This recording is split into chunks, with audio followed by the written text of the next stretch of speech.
For 20 years, Brett Favre stood tall in the pocket, stared down blitzes, and fired off passes that became NFL legend. But not every Sunday was a highlight reel. Some were all-out survival mode. The league's packed with tough guys, but a few defenders took it to another level, making it their mission to give Favre the worst day possible. They hit so hard he still remembers the bruises. Now Favre is pulling back the curtain on the players who truly pushed him to his limits, a lineup that's pure gridiron warfare. But before we dive into that, let's rewind to where it all began.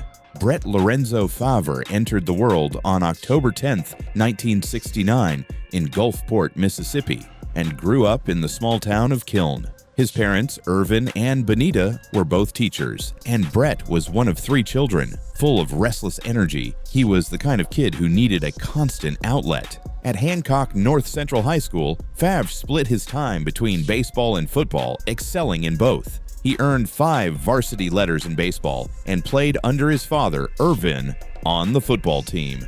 It was a run-heavy offense, designed to take advantage of the team's talented running backs. Even though Irvin knew his son had a cannon for an arm, the wishbone system meant Brett might throw only a handful of passes in an entire game. By his senior year, Brett was pleading for more passing plays, but Irvin stuck to what he knew. Around that time, Southern Mississippi assistant coach Mark McHale came scouting in the area. Word had been circulating about the quarterback from Kiln, but McHale found it puzzling given how rarely Favre threw the ball. He called Irvin, introduced himself, and attended a game.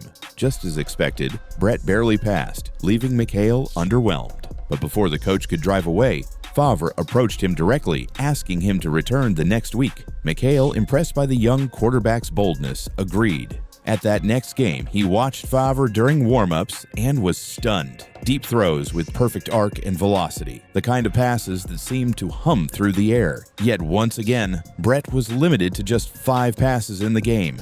Afterward, Irvin urged McHale to return yet again, promising more opportunities to throw. The following week, Favre finally delivered a game-winning touchdown against Long Beach High to keep the Hawks undefeated at 7-0, but McHale wasn't there to see it. When he returned for another game, he finally caught the moment he'd been waiting for. Favre, scrambling under pressure, planted his feet and fired a strike to the end zone. McHale swore the ball left the quarterback's hand with flames trailing behind it. That was enough to convince him. Convincing Southern Miss head coach Jim Carmody, however, was another challenge. McHale had to push hard for the young prospect, and eventually Carmody agreed, on the condition that Favre would play free safety. When McHale relayed the news, Favre was all in, assuring the coach he wouldn't regret it. Arriving at Southern Miss in 1987, Favre was slated to redshirt his freshman year. That plan didn't last long. The quarterbacks ahead of him struggled, and in practice, Favre's raw ability started turning heads. In one scrimmage against the first-team defense, he shook off tacklers, signaled for a receiver to move, and delivered a rocket that smacked into the receiver's pads with an audible crack. It was the kind of play that made everyone on offense take notice. As the season approached, Carmody stuck with his starter, Elric Young, for the opening game against Alabama. The result was a 38-6 thrashing, and Carmody's patience ran out. Preparing for the second game against Tulane, he informed his staff that Favre would suit up. The coaches protested, but the decision was made. Favre himself didn't think he'd see the field, so the night before the game, he stayed up drinking beer with friends until 3 in the morning. The next day, still feeling the effects, he warmed up, even stopping to vomit on the way to the field. By the third quarter, Southern Miss trailed 16-10, and Carmody decided he'd seen enough from the starter. He called for Favre. The freshman jogged into the huddle, greeted by teammates who weren't sure what to expect. What they got was an immediate spark. Favre led 2 touchdown drives, completing the comeback in a 31-24 victory. From that moment forward, he was the starting quarterback. He finished his freshman season with 1,264 passing yards, 15 touchdowns, and 13 interceptions, completing just over 40% of his passes, but leaving no doubt that Southern Miss had found its leader. The 1988 season marked a turning point for Southern Miss. Head coach Jim Carmody departed, and Hudson Curley Hallman took over the program. Hallman had a completely different style, more of a player's coach than a disciplinarian, and he wasn't afraid to take risks. That approach paid off immediately when he placed his trust in Brett Favre. Favre responded with a breakout year, completing over 55% of his passes for more than 2,200 yards, 16 touchdowns, and just 5 interceptions. The Golden Eagles soared to a 10-2 record and earned their first bowl appearance since 1981, capping the season with a convincing 38-18 victory over UTEP in the Independence Bowl. The following year brought more challenges. Southern Miss slipped to 5-6, their worst finish since 1976, but the season still delivered an unforgettable highlight. In the opener against 6th-ranked Florida State, Favre engineered a dramatic upset. With 6 minutes left and the team trailing, he led a relentless drive that ended in a go-ahead touchdown pass with just 23 seconds remaining. By season's end, he had thrown for over 2,500 yards and 14 touchdowns while completing 54% of his passes. Off the field, however, Favre's personal life was spiraling. His drinking had become excessive, and his focus often drifted from football. Around this time, he also became a father. His girlfriend, Deanna Tynes, gave birth to their daughter, Brittany, but Favre, at just 19, wasn't ready for the responsibility. He was largely absent, only making sporadic efforts to be involved. Later, he would recall juggling late-night partying with diaper changes and football games the next day. In July of 1990, his life took another dramatic turn. While spending the day drinking and fishing with friends on Dauphin Island, Alabama, Favre drove home recklessly. Losing control of his car, he overcorrected, sending the vehicle flipping violently across the road. The crash was so severe that a teammate following behind nearly drove underneath the airborne car. When the wreckage came to rest against a telephone pole, Favre was found in the back seat, bloodied and bruised. At the hospital, doctors told him his football season was over. He dismissed the idea immediately. Tests revealed his blood alcohol content was over the legal limit, but no DUI charges were filed. Many suspected his local celebrity status played a role. He left the hospital within weeks, but persistent nausea and vomiting sent him back for further tests. X-rays showed a blockage in his small intestine, likely from internal injuries sustained in the crash. Surgeons removed 30 inches of his intestine, and coaches considered redshirting him for the season. Favre refused and returned to practice just 2 weeks later.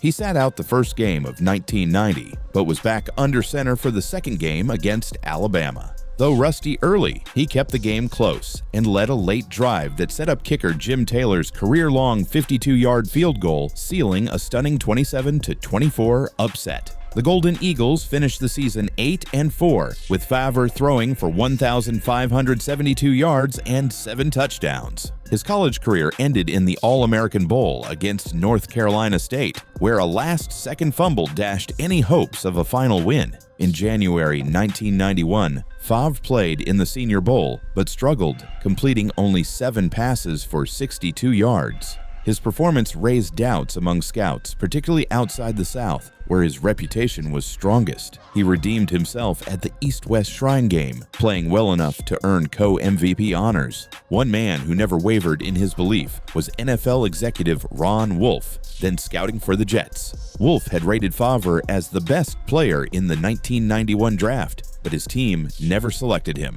Instead, the Atlanta Falcons used the 33rd overall pick to take him in the second round. Whether head coach Jerry Glanville actually wanted him became a point of debate in later years, but either way, Favre spent his rookie season on the bench. The Falcons didn't need him. Starter Chris Miller led them to a 10-6 record, their best in over a decade, and into the playoffs. The team thrived in a flashy, high-energy atmosphere with stars like Deion Sanders on defense and celebrities such as Evander Holyfield and MC Hammer frequenting the sidelines. Favre, meanwhile, earned a reputation for being late to meetings, drinking heavily, and failing to learn the scout plays. He attempted just 4 passes all season, 2 of which were intercepted. Falcons GM Ken Herrock, the guy who originally drafted Favre, could tell things just weren't clicking in Atlanta, but he also knew Ron Wolf, now running the show in Green Bay, still had his eye on the young QB. As luck would have it, Wolf's first days on the job lined up with the Packers heading to Atlanta for a game. Perfect timing. Wolf told the Packers brass he wanted to check out Atlanta's backup during warm-ups. Funny thing is, he never even watched Favre throw that day, but his gut never changed. He went straight to Herrock about a trade, got a first-round pick as the asking price, and didn't flinch. Wolf went back to Green Bay, sold his bosses on the deal, and finally landed the quarterback he'd wanted from the start. At the start of the 1992 season, it seemed Favre was destined for another year, holding a clipboard. Training camp had ended with him firmly set as the backup behind starting quarterback Don Majkowski. Known as the Magic Man, Majkowski had been drafted in 1987 and earned his nickname in 1989 when he led the Packers to a 10-6 record, their best season in nearly 2 decades, and a Pro Bowl appearance. But by 1992, the magic was fading. Green Bay opened the season with a tough overtime loss to Minnesota, 23-20. The following week against Tampa Bay, with the offense sputtering, coach Mike Holmgren turned to Favre. His first game in a Packers uniform was forgettable, just 106 passing yards in a 31-3 loss. The struggles continued into Week 3 against the Bengals. When Majkowski left with an injury, Favre took over but fumbled 4 times, drawing boos from the crowd and chants for third stringer Ty Detmer. Then came the turning point. With just 1 minute and 7 seconds left on the clock and the Packers trailing 23-17, Favre took the field from his 8-yard line. His first throw was a rocket to Sterling Sharp for 42 yards. 3 plays later, he hit Kittrick Taylor for the game-winning touchdown. The boos turned to cheers in an instant, and a new era in Green Bay football began. Favre made his first official start the following week, leading the Packers to a win over Pittsburgh. The team hit a rough patch afterward, losing 4 of the next 5 games, including one against Favre's former team, the Atlanta Falcons. But in Week 11, Favre ignited a 6-game winning streak, Green Bay's longest since 1965. In the final game of the year, a playoff berth was on the line, but the Vikings proved too strong at home, ending the Packers season with a 27-7 win.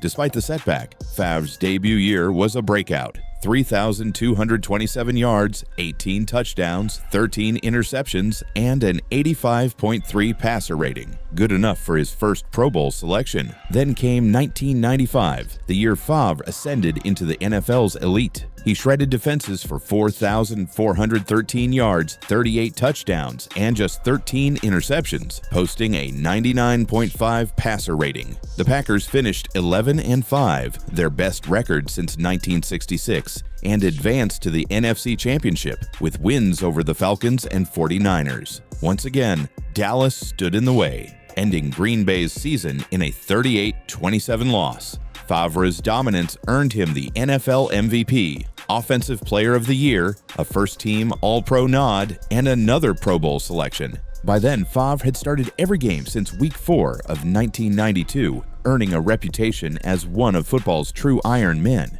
But behind the toughness was a dangerous secret, an addiction to painkillers. After ankle surgery in early 1996, Favre suffered a seizure. Doctors told him he had a toxic liver, likely caused by heavy Vicodin use. Favre admitted to taking as many as 14 pills at once, often functioning on little sleep. His fiancée, Deanna, had begun flushing the pills down the toilet, worried about his health. The NFL eventually intervened, giving Favre a choice: enter treatment or face a 4-week suspension worth $900,000 in lost pay.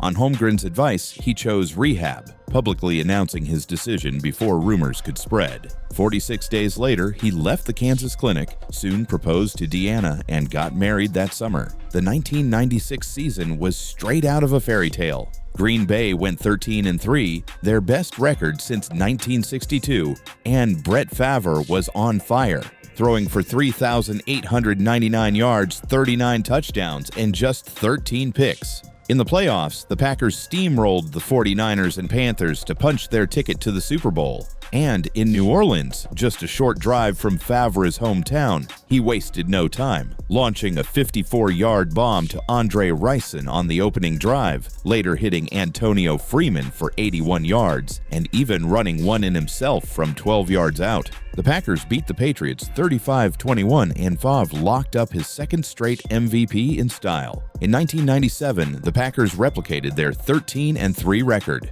Favre posted over 3,800 yards, a league-best 35 touchdowns, and shared the MVP award with Barry Sanders. Wins over Tampa Bay and San Francisco sent Green Bay to a second consecutive Super Bowl, but the heavily favored Packers were stunned by John Elway's Broncos, 31-24. Favre threw for over 4,000 yards in 1998 with 31 touchdowns and 23 interceptions, but Green Bay's season ended in a playoff loss to San Francisco. The following year, coach Mike Holmgren departed, and under new leadership, the team slipped to 8-8. Favre threw for over 4,000 yards again, but struggled with turnovers, and his personal life was strained by his drinking. He entered rehab a second time, later saying he had not touched alcohol since. Under new coach Mike Sherman in 2000, the Packers improved to 9-7. Favre racked up 3,800 passing yards, though it was his lowest touchdown total since '92.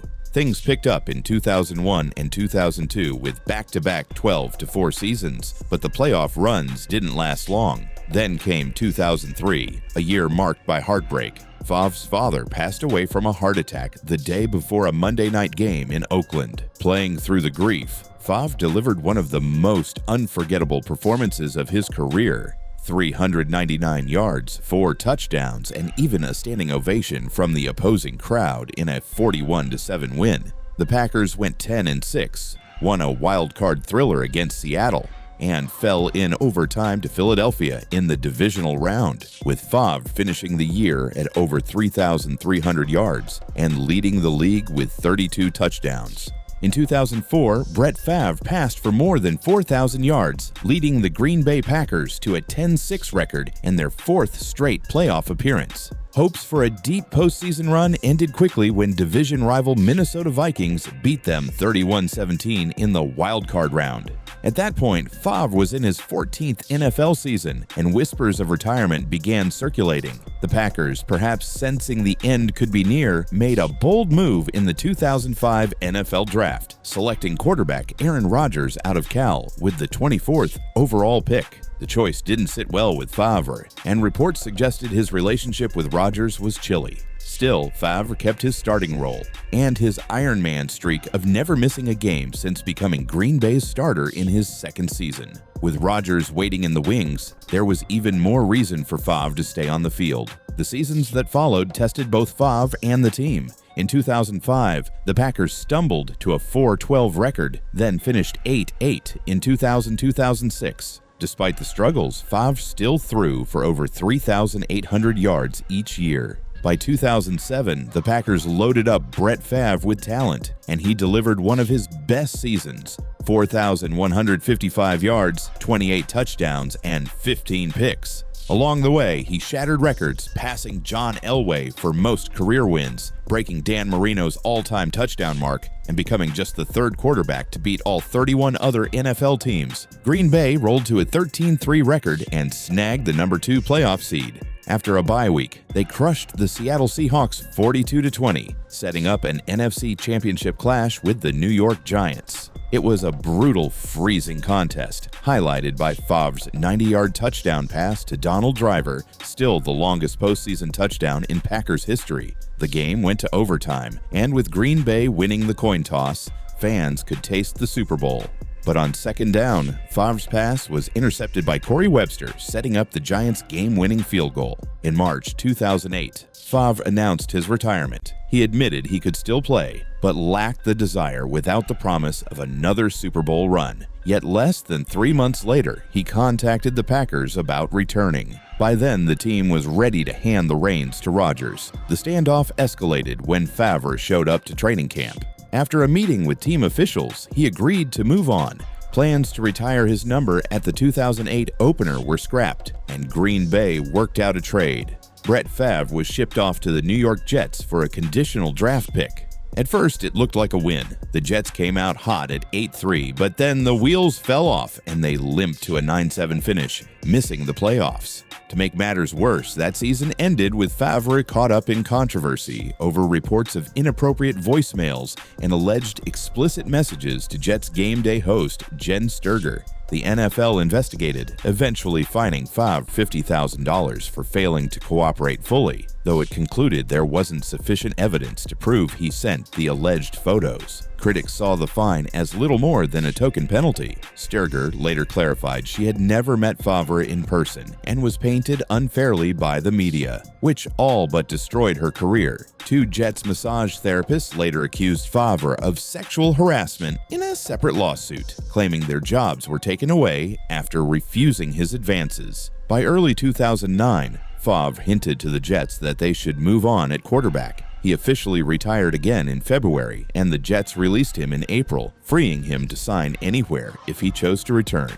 Over the summer, the Minnesota Vikings courted him heavily, offering the chance to join a Super Bowl contender, play for a lucrative contract, and face his old team twice a year. In August 2009, Brett Favre decided his career wasn't over just yet and returned for his 19th NFL season, this time in Vikings purple. With his new contract signed, Brett Favre stepped into Minnesota, ready to lead a talented Vikings squad. By week 4 of the 2009 season, fate had already served up the perfect storyline, his first matchup against his former team, the Green Bay Packers. Favre didn't disappoint, guiding the Vikings to a 30-23 win and becoming the first quarterback in NFL history to defeat all 32 teams since the league expanded in 2002. With Favre in command, the Vikings stormed to a 12-4 record and dismantled the Dallas Cowboys 34-3 in the divisional playoffs. That set up a high-stakes NFC Championship clash against the New Orleans Saints. Despite being underdogs, Minnesota battled evenly with the Saints, entering the final minutes tied at 28.